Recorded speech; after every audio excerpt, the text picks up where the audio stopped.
الحمد لله الذي له ما في السماوات وما في الأرض من ذا الذي يشفع عنده إلا بإذنه يعلم ما بين أيديهم وما خلفهم ولا يحيطون بشيء من علمه إلا بما شاء وسع كرسي السماوات والأرض ولا يعود حفظهما وهو العلي العظيم أشهد أن لا إله إلا الله وحده لا شريك له وأشهد أن محمدا عبده ورسوله اللهم صل على سيدنا محمد وعلى آله وأصحابه ومن تبعه بإحسان إلى يوم الدين أما بعد فيا أيها المؤمنون أوصيكم ونفسي بتقوى الله فقد فاز المتقون وقد قال الله تعالى في القرآن الكريم وهو أصدق القائلين أعوذ بالله من الشيطان الرجيم بسم الله الرحمن الرحيم يا أيها الذين آمنوا إن تطيعوا فريقا من الذين أوتوا الكتاب يردوكم بعد إيمانكم كافرين يا أيها الذين آمنوا اتقوا الله حق تقاته ولا تموتن إلا وأنتم مسلمون صدق الله العظيم وبلغ رسوله النبي الكريم ونحن على ذلك من الشاهدين والشاكرين والحمد لله رب العالمين الحمد لله ifakulingi fahima kamra asyukur kemaraja ta'ala bisesena pun Allah subhanahu wa ta'ala nasabah ia wattuwe ia esoye pada ikhya mutiki nawarengi hasengi papenya menah berupa nikmat kesehatan, nikmat kesempatan, dan yang paling utama, yang paling penting di sisi Allah Subhanahu wa taala ialah itu nikmat Islam dan takwa.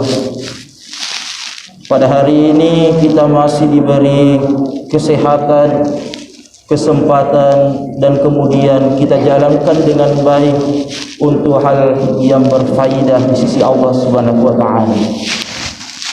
Dan lupa pula kita kirimkan salawat serta salam Nurial Firna Nabi Muhammad sallallahu alaihi wasallam. Nabi puriyana lanti epong Allah subhanahu wa ta'ala mencaji Nabi akacoy tamane ide umat selengewe. Nabi yang sudah melalui beberapa rintangan, baik itu dari rintangan yang sulit nekia susahnya, begitupun rintangan yang mudah nekia alomongan. Jadi semua itu pernah dirasakan Rasulullah sallallahu alaihi wasallam. Maka dari itu pada hari Jumat ini nigi kita untuk masalawat cicemu oleh Nabi Muhammad sallallahu alaihi wasallam, maka Nabi tak sendiri balik salawatnya. Dan yang paling utama yang kita nantikan, yang kita inginkan ialah itu syafaat dan mati. Sini tomat aku nenia surat-suratku engke ramasir serajan napang Allah subhanahu wa ta'ala. Walai bisa katok ye kesempatan malebi ewe piminasan itu rampenga ke riasenge wala siti dilalena surah yang sangat dimuliakan oleh Allah Subhanahu wa taala. Di antara ada 114 surah, maka di antara 114 itu saya mengambil satu surah yang dimana surah ini sebagai surah untuk kita melaksanakan kewajiban kepada Allah Subhanahu wa taala. Ilaksanakan kewajibannya ia dari itu ia senge suratul Fatihah, keutamaan suratul Fatihah. Sini teman-teman aku niat surah itu kaya masih diserajan napang Allah Subhanahu wa taala. Suratul Fatihah niki bahasa Arabna ia dari itu untuk kita pembuka. Dari artian dari pembuka hal ini untuk membuka hati kita buka hati kita mangolori anu atau kagangewe neki anu kesingewe. Kemudian tujuan dari surah pembuka ini, surah Fatihah ini, yaitu untuk membuka rezeki kita.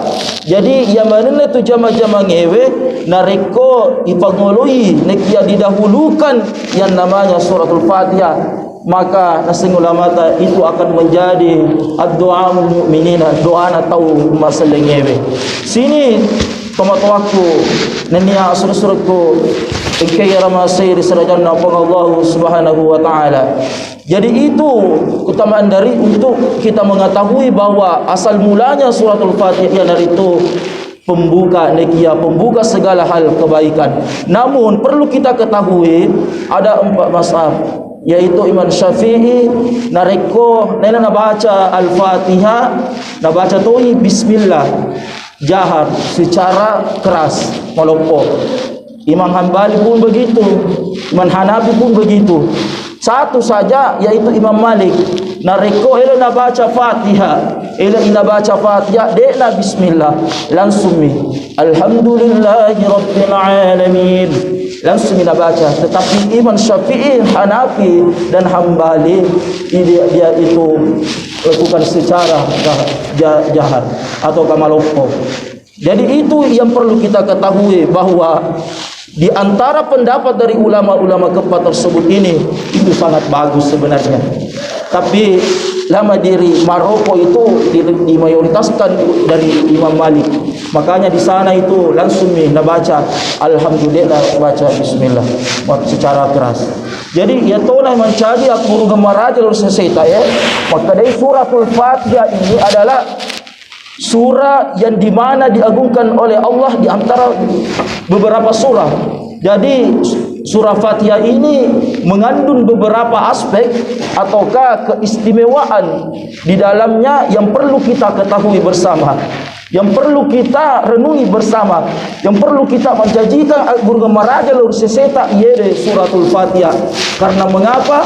Kata ulama kita tadi bahwa suratul Fatihah ini adalah suatu doa untuk kita sekalian. Sini teman-temanku niat suruh-suruhku kira masih diserjana pun Allah Subhanahu wa taala. Jadi mulai ini alhamdulillahi rabbil alamin. Segala puji bagi Allah yang melintasi semua apa yang ada di langit dan bumi ini. Jadi elok namanya pun Allah Subhanahu wa taala na engkaya na pancajian kiri lebok na halinoe. Maka dialah yang menguasai semuanya. Makanya di antara kalimat syahadat itu yang kedua dekna letas sarang. Yang kedua yang dari itu anna pun Allah Subhanahu wa taala makuto waruna Nabi Muhammad sallallahu alaihi wasallam. Makanya sengi ulama tak yang dari itu nariku pun Allah Subhanahu wa taala Rabbul alamin. Rabbna yemana engkai pancajir lebok nalinoi. Sedangkan Nabi tak sayyidul alamin. Pemasa di sini nalange. Jadi itu tidak bisa lepas dari Allah Subhanahu wa taala. Jadi perlu kita isa maka dewe napang Allah Subhanahu wa taala tegaye na weddinge na pancaji Rabbul alamin. Alhamdulillahi rabbil alamin. Pemasa di sini nalange. Tidak semuanya manusia bisa mendudukinya. Dekna yang mana rufatawe na boleh ia roh ada Rabbul alamin. Tetapi perlu kita ketahui bahwa menurut pakar tafsir kita salah satu Prof. Syihab dalam punya tafsir Misbah bahwa yang menduduki Rabbul alamin ini adalah orang-orang yang merasa dirinya rendah di hadapan Allah dan kemudian hina di hadapan Allah Subhanahu wa taala. Itu salah satu contohnya. Jadi perlu disempula maka dewe Yang mana ye dan apa cepang Allah Subhanahu wa taala adalah titipan buat kita sekalian. Untuk apa? Untuk kita menyiramkan yang namanya amal, menyimpan yang namanya kebaikan di dalamnya. Karena mengapa?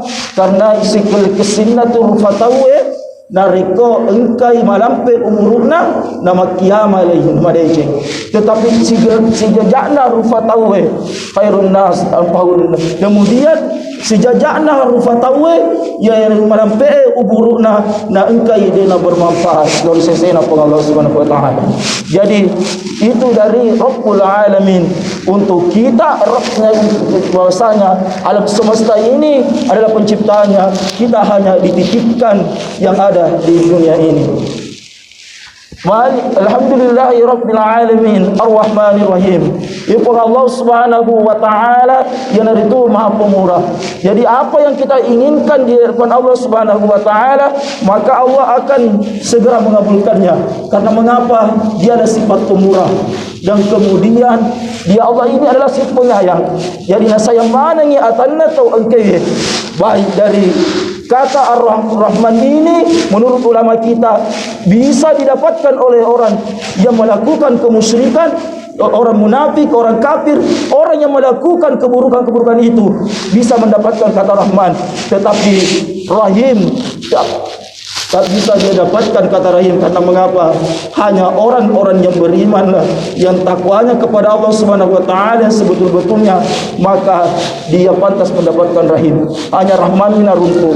Biasanya Rahman sifatnya duniawi, tetapi Rahim ini dua naruntu, Rahmat, Rahim dunia dan akhirat. Sini tomat waktu. Ini asal suratku. Kira masa saja napa Allah Subhanahu wa taala. Jadi itu ada dua, Rahman dan Rahim. Perlu kita ketahui bahwa orang yang melakukan keburukan mendapatkan di dunia saja, tetapi orang yang melakukan kebaikan-kebaikan maka dia akan mendapatkan dua, dunia dan akhirat. Jadi mengapa kita harus memperhatikan surah Fatihah ini, keutamaan keistimewaannya? Karena mengandung keberkahan doa, hidayah dan rahmat dari Allah Subhanahu wa taala untuk kita sekalian. Jamaah Jumat yang dirahmati dan dimuliakan oleh Allah Subhanahu wa taala. Maliki Yaumiddin. Kemudian Allah memiliki hari yang namanya pembalasan. Jadi siapakah yang ditujukan ini? Yaitu kepada orang yang buta hatinya, orang yang tidak mau melakukan hal kebajikan, orang yang selalu merendahkan apa yang menjadi ketentuan dari Allah, agar ketentuan Allah Subhanahu wa taala selalu direndahkan, selalu diabaikan, selalu tidak pernah merasakan yang namanya apa yang sudah dijamin oleh Allah, tetapi dia melanggarnya, dia seakan-akan buta di hadapan Allah Subhanahu wa taala. Inilah orang-orang yang rugi. Inilah orang-orang rugi. Karena mengapa? Karena yang mengambil dari pembalasan itu adalah sebagian orang beriman ada padanya. Tetapi orang beriman seperti apakah yang disebutkan oleh Allah untuk memiliki yang namanya ataukah menerima hari pembalasan? Yaitu orang-orang yang notabene-nya yang selalu mengatakan bahwa dirinya lebih baik daripada orang lain, dirinya yang paling baik di hadapan Allah Subhanahu wa taala. Tetapi perlu kita renungkan bahwa titipan yang diberikan Allah adalah suatu jaminan untuk kita sama-sama selamat. Jadi perlu kita maka dewe suratul Fatihah ini adalah mengandung doa keberkahan. Nariko lagi malah doang pasti didahulukan suratul Fatihah. Aga jamaah-jamaah ta nariko didahulukan suratul Fatihah sulamata pas barakai mega pada bahkan ketika suratul Fatihah ini digaga maka surat kita tidak sah, karena ini untuk menyesatkan namanya ibadah kita. Makanya kita jaga dengan baik, memperbaiki bacaan dengan baik di hadapan Allah Subhanahu wa taala. Karena itu hal yang tidak mungkin Allah menolaknya, tidak mungkin Allah menangguhnya, tetapi Allah langsung menjawabnya. Seperti tadi saya katakan bahwa doanya orang mukmin itu sekejap kilat makencang nariko hatina memang engkau melahum doa Allah Subhanahu wa taala. Sini teman-teman ini hasil suratku kira masih serajan Allah Subhanahu wa taala. Mereka yang dibahas ya tafsirannya hingga kecapahan sebenarnya malampek, tetapi sebagian minta wanwati sebagai contohnya ciri-cirinya yang ada di dalam surat Al-Fatihah terutama ini sebagai bukti bahawa kita adalah hamba yang selalu ingin diselamatkan. Tak ada satupun manusia yang tidak mau selamat.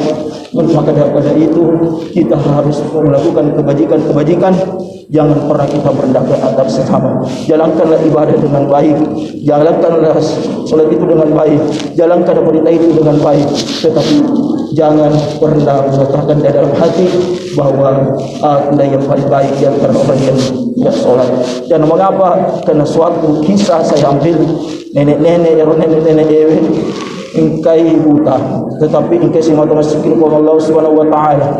Ingkai semata masikin. Makutanya Nabi tak agama gerangan nenek kia. Apa yang engkau lakukan? Yaitu saya bersikir kepada Allah. Agama Nabi tak. Itu betul sekali bahawa nenek-nenek ini adalah suatu alim yang tak mementingkan yang namanya duniawi dan kemudian tak mementingkan bahawa dirinya baik di hadapan sesamanya. Maka itu bukti bahawa kisah ini menjadi teladan buat kita, dipasti buat kita untuk ke depannya bahawa nenek-nenek yang buta ini selalu mengingat kepada Allah Subhanahu Wa Taala. Abdul dzikri la ilaha illallah. Nariko kamstoki kepada Allah Subhanahu Wa Taala, maka itu akan tak tenang kemudian Allah Subhanahu Wa Taala nak terima lempu yang mana nak tasbih tak, nak terima lempu yang namanya amarat tak ia ingkari lebok nak halino. Mungkin sampai di situ saja yang bisa saya sampaikan pada kesempatan yang berbahagia. Mudah-mudahan ada hikmah di dalamnya, ada kebenaran disebutkan dari Allah Subhanahu Wa Taala sebagai sababati wal ard. Kemudian jika ada kesalahan itu datang dari saya pribadi sebagai musibah dan dosa. Mudah-mudahan kita semua ditempatkan di surga Allah Subhanahu Wa Taala. Amin. Barakallahu fiikum wa barakallahu ونفعني بما فيه من الآيات وتقبل الله منا تلاوته إنه هو السميع